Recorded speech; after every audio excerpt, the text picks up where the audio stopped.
तो ये भी दलदल में ही फंस जाएंगे। और मैं अपने भक्त को दलदल में फंसने नहीं देता।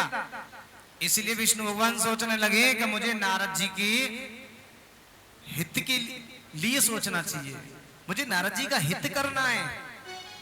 इसीलिए विष्णु भगवान ने सुंदर स्वरूप की जगह उन्हें बंदर बना दिया। क्या बना दिया? बंदर बना दिया।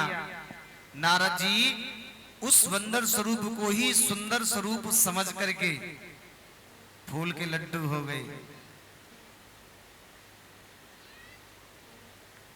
और उन्हें अपने सौंदर्य पे भी अभिमान हो गया।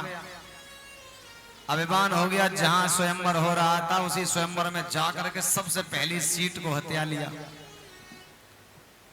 कभी इधर देखें उधर देखें, फूल के लड्डू हो रहे हैं कि विश्व मोहिनी आएंगी और जयमाला तो 100% मेरे गले में पड़नी है।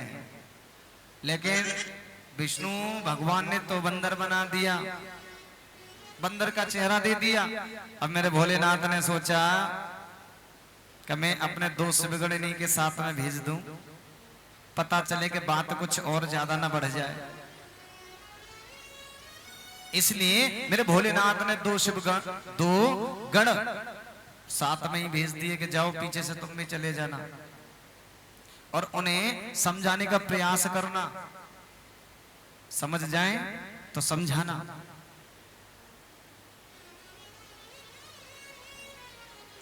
पश्य नारद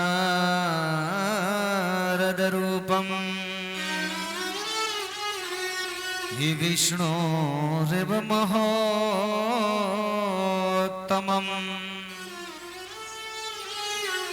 मुखं तु वानरयस्यैव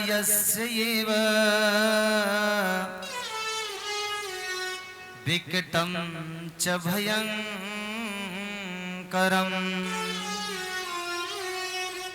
अब उन्होंने जैसे ही बंदर का मुंह बना दिया तो यहां पर तुलसीदास बाबा भी कह रहे हैं। अच्छा ये बताओ, बताए नहीं बताए क्या कह रहे हैं? सुनना चाहेंगे ना? क्योंकि देखो आइएगा। करही कूटी नारद ही सुनाई, करही कूटी नारद ही सुनाई। दीने हरी सुंदरताई, निक दीने हरी सुंदरताई। राम सिया राम सिया राम सिया रामा, राम सिया राम सिया राम सिया रामा। री जय राज कुमर छवि देखी, कुमर छब देखी। इनहि बरही हरि जान विशेषी, इनहि बरही हरि जान विशेषी। राम सिया राम सिया राम सिया रामा, राम सिया राम सिया राम सिया रामा। राम सिया राम सिया राम सिया राम। जैसे ही शिवगढ़ वहां पर पहुंच जाते हैं तो शिवगढ़ कहते हैं कि अपना चेहरा एक बार देख लो, इतने अकड़ के मत बैठो। बोली शंकर भगवान की जय हो। अब वो बार बार संकेत कर रहे हैं कि नारद जी अरे मान जाओ, देख लो एक बार। और सबसे पहली सीट पे जाकर के और बैठे और अपने मन में ये सोच रहे होंगे कि मैं कितना सुंदर दिख रहा हूं। लेकिन देखा है तुमने बंदर का समूह है, बिल्कुल बंदर जैसे लग रहे हो, लेकिन इतने अकड़ के बैठे हो। नारद जी देख लो एक बार। और जैसे ही सुने तो नारद जी और अपनी एक बुलंद आगे के लिए सीधे हो जाए कि मेरी बराबर तो इस समाज में कोई सुंदर है ही नहीं, क्योंकि मुझे विष्णु भगवान ने जो स्वरूप दिया है। अब उसी समय राजकुमारी जयमाला हाथ में लेकर के आती है तो फिर और ज्यादा अकड़ गए कि अब तो मेरे ही गले में माला डाली जाएगी। और मेरे समान इसमें यहां कोई भी सुंदर नहीं। जैसे ही विश्व मोहिनी जी जयमाला लेकर के आती हैं और सबसे पहले सीट पर नारद जी बैठे हुए थे और विश्व मोहिनी जी ने नारद जी के चेहरे को देखा और वो इतने प्रसन्न हो रहे थे कि जैसे ही जयमाला को लेकर के आए तो सबसे पहले गर्दन आगे की ओर निकाल दे। अरे जल्दी से डालो, इधर जाए तो इधर को कर दे कि डालती क्यों नहीं हो। और बंदर किसी आकृति को देख करके उन्हें क्रोध आ गया, भयंकर क्रोध आया। मरकट बदन भयंकर देही, मरकट बदन भयंकर दे। मरकट कहते हैं बंदर को और बदन माने शरीर। मरकट कैसे कहते हैं बंदर को, गोस्वामी तुलसीदास जी कह रहे हैं मरकट बदन भयंकर देही, मरकट बदन भयंकर देही। देखत हृदय क्रोध भाते ही, देखत हृदय क्रोध भते। राम सिया राम सिया राम सिया रामा, राम सिया राम सिया राम सिया रामा। राम सिया राम सिया राम सिया रामा। राम सिया राम सिया राम सिया रामा। आगे पता हुआ क्या, नारद जी सोच रहे थे कि जयमाला मेरे ही पड़ेगी, लेकिन विष्णु भगवान राजकुमार बन करके सुंदर स्वरूप लेकर के वहां प्रकट हो गए। अब जब जैसे विश्व मोहिनी ने विष्णु भगवान के सुंदर स्वरूप को देखा तो विश्व मोहिनी से रहा नहीं गया और विश्व मोहिनी जी उस जयमाला को लेकर के आई और आते ही विष्णु भगवान की गर्दन में डाल दी। बोलिए विष्णु भगवान की जय हो। अब जब श्रीमती से नहीं देखा, यहां से भी फिर अवगत कराते हैं एक बार और कहते हैं गोस्वामी तुलसीदास जी कि फिर हुआ क्या। जिदिस नारद बैठे फूली, जिदिस नारद बैठे फूली। अब नारद जी फूल करके बैठे हैं, काम तो मेरा ही होना है, विवाह तो मेरे साथ ही होगा, अकड़ नहीं जा रही है। अब वहां पर विष्णु भगवान राजकुमार सुंदर स्वरूप वेश धारण करके प्रकट हो जाते हैं, लेकिन उसके बाद भी नारद जी फूले नहीं समाते। जी देश नारद बैठे फूली, जे देश नारद बैठे फूली। सो दिसती ही ना दिलों की भूली, जे देश मोने बिलो की भूली। और क्या कहना है, राम सिया राम सिया राम सिया रामा। राम सिया राम सिया राम सिया रामा। राम सिया राम सिया राम सिया रामा। राम सिया राम सिया राम सिया रामा। राम सिया राम सिया राम सिया रामा। राम सिया राम सिया राम सिया रामा। राम सिया राम सिया राम सिया राम। इसी बीच में पता है क्या हुआ, जब जैसे ही विष्णु भगवान प्रकट हो गए तब मैया विश्व मोहिनी जयमाला लेकर के आई और आते ही गर्दन में डाल दी। और उसके उपरांत हुआ क्या, दुल्हन लेंगे अच्छे निवासा। दुल्हन लेके अच्छे निवासा। नबी समाजी सब भयहु निराशा। नब समाज सब भयहु निराशा। राम सिया राम सिया राम सिया रामा। राम सिया राम सिया राम सिया रामा। अब उन्होंने देखा कि भाई पलक झपकते ही विश्व मोहिनी गायब, ये क्या हुआ। अब नारद जी देखते रहे। अब वहां जितने भी नृप समाज थी सभी निराश हो गए। नारद जी कहने लगे इतने सुंदर स्वरूप को फिर भी जयमाला नहीं पहनी तो गढ़ कहने लगे नारद जी जा करके शीशे में मुंह देख लो, अब भी फूले नहीं समा रहे हो। एक बार कि क्या कह रहे हो कि एक बार अपने इस चेहरे को देख लो।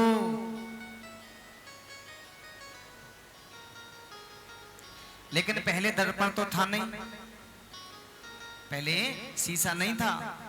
लेकिन नारद जी ने जल में अपना मुंह देखा और देखते और कहने लगे अरे ये तो बंदर का मुंह है।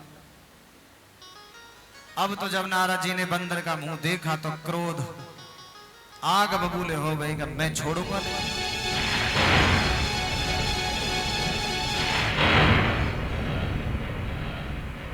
उन्होंने कहा कि कहीं ऐसा तो नहीं एक बार और देख लूं कि इस बंदर चेहरे से तो मेरा पहले वाला वास्तविक चेहरा ही ठीक था, ये मैंने क्या कर लिया। अब नारद जी ने दोबारा जैसे ही अपना चेहरा पानी में देखा तो वास्तविक चेहरा नजर आ गया। तो कहने लगे कि चलो ठीक है, नहीं तो हम तो ये कहने लगे कि हम तो उस चेहरे से भी हाथ धो बैठे। तो उनका नारद जी का हल्का सा क्रोध शांत हो जाता है। दोनों सुबगढ़ भागने लगे। अब नारद जी कहने लगे कि सुनो तुमको हम छोड़ेंगे नहीं किसी भी कीमत पर। और जब जैसे ही शिवगढ़ भाग रहे हैं तो नारद जी ने उनको श्राप दे दिया कि भविताम राक्षसो विप्रवीरयजो वितदाग्रति। जाओ हम तुम्हें श्राप देते हैं। हो निशाचर जाहे तुम कपटी पापी दो, हंस्यू हमें सोले हो फल बहुरो हंस्यू मुनि कोय।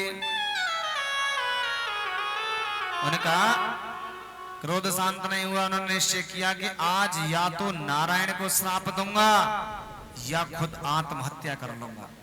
दोनों काम में से एक ही काम करके रहूंगा। फरकत अधर कूप मन माही, फरकत अधरे कूप मन माही। फरकत अधर कूप मन माही, फरकत अधरे कूप मन माही। सपदि चले कमे लापत पाही, सपते चले मने पत नाही। आलस में नहीं कहना है राम सिया राम सिया राम सिया रामा। राम सिया राम सिया राम सिया रामा। राम सिया राम सिया राम सिया रामा। राम सिया राम सिया राम सिया रामा। देहु श्राप की मरे हूँ जाई, देहा साप की मरे हम जाए। देहु श्राप की मरे हूँ जाई, देहा साप की मरे हम जाए। जगति मोरे ओपे हास कराई।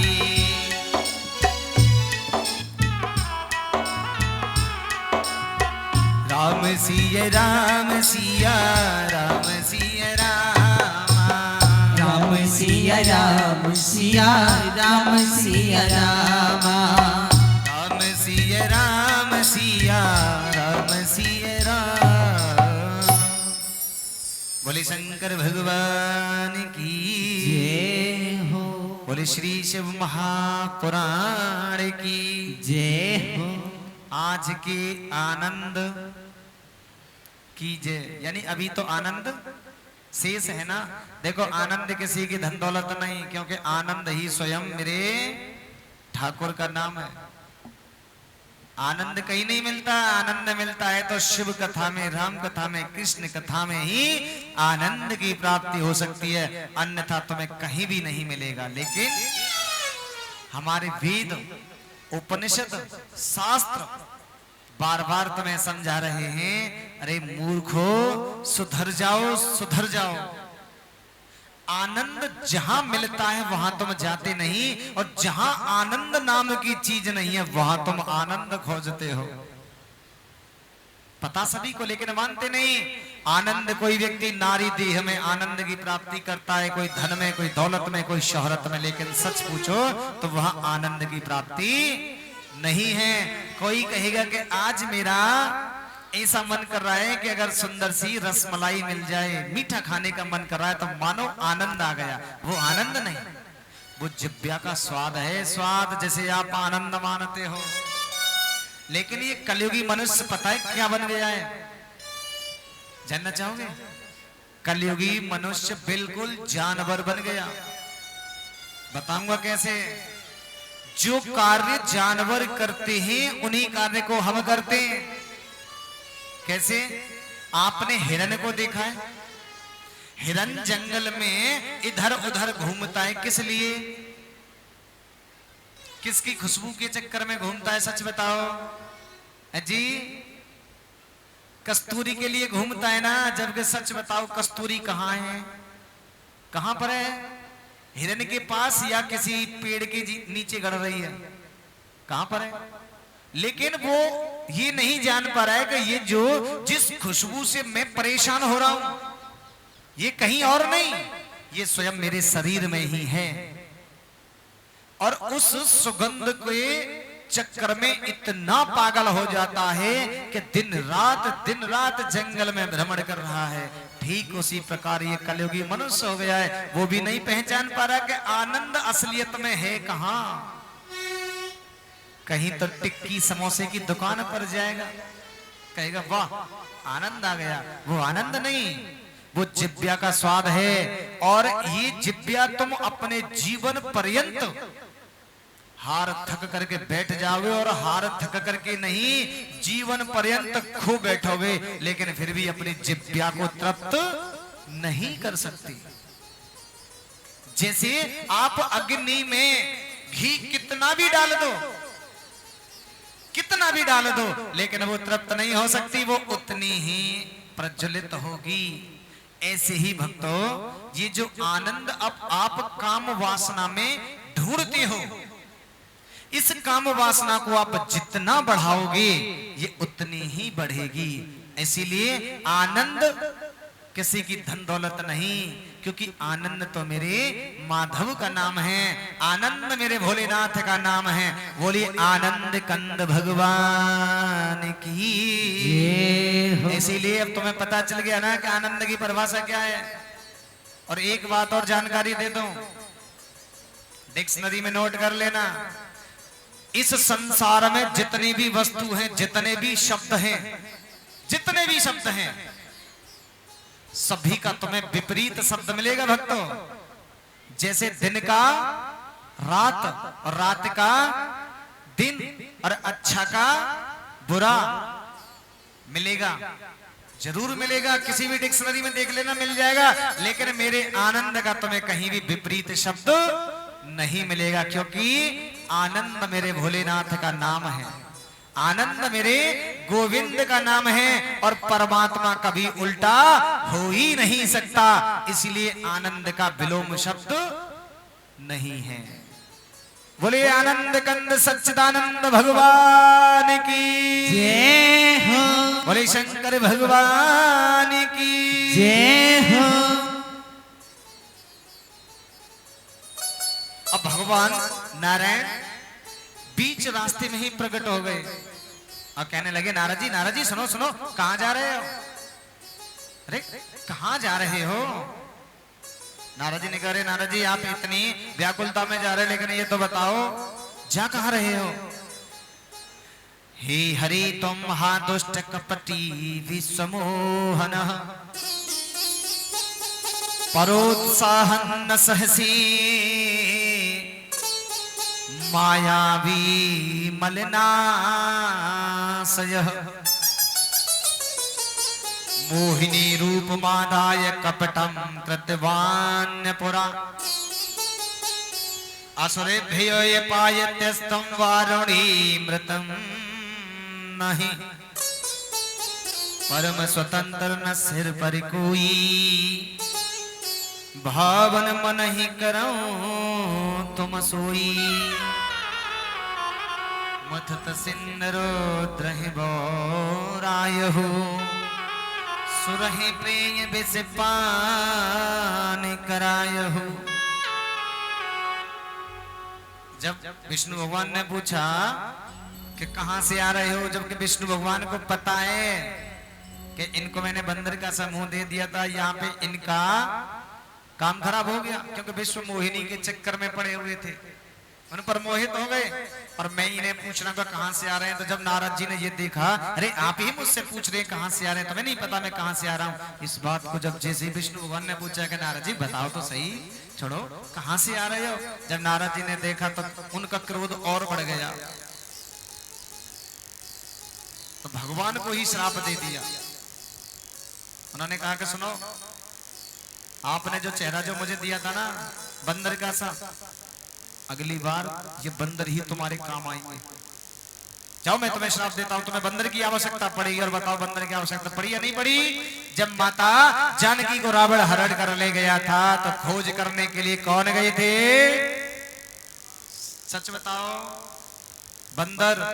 फिर तुम्हारी जुबान क्यों है अंदर, जोर से क्यों नहीं बोलते, कौन गया था, बंदर गए थे ना। बोलिए अनंत बलवंत हनुमंत लाल की जय। अब भगवान ने श्राप को भी स्वीकार कर लिया।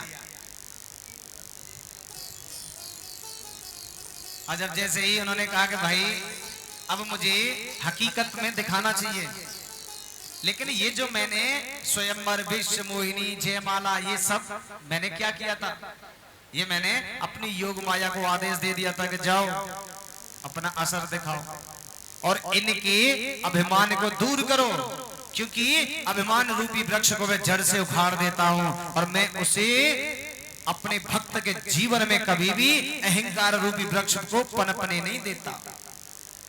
जैसे किसान देखा है ना तुमने, मेड़ पर जो हरियाली जो घास उगाती है उसमें मीरा 71 की दवा लगा करके मारता रहता है ना, ऐसे ही मेरा भोले बाबा विष्णु भगवान अपनी मीरा 71 लगा करके अहंकार रूपी वृक्ष को उखाड़ देते हैं।